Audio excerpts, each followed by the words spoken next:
ఏం కాదు బాగానే ఉంది, నాకు నమ్మకం ఉంది. బాగుంది. Hi all. రాఖీ కాబట్టి ధరన్కి లహరి రాఖీ కడుతుంది. అందుకోసం డిప్యూటీ సీఎం గారి మూవీకి లైన్లో ఎలా వెయిట్ చేయాలో అలా వెయిట్ చేసాం. చివరికి మాకు రండి అన్నట్టు టైం ఇచ్చాడు. చూడు వాళ్ళ గులాబ్ జామ్ చేస్తే నేను ఏందో ఎక్కిరిస్తున్నారు.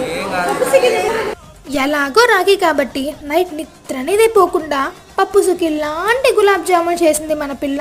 సో ఈ రాఖీ కట్టడం అయిపోయిన తర్వాత ఏదో ఒక 10 అవార్డులు వచ్చినట్టు చూసుకుంటున్నాడు. ఇదిగోండి ఓపెన్ చేశాడు.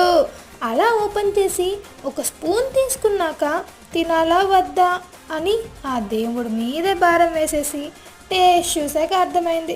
ఎవరికి తెలియకుండా ఎలా ఉందో అలా క్లోజ్ చేసి పక్కన పెట్టేసి, సో ఇది కేవలం నిపుణుల పర్యవేక్షణ మాత్రమే జరిగింది. చీమ్ టపాగుడం.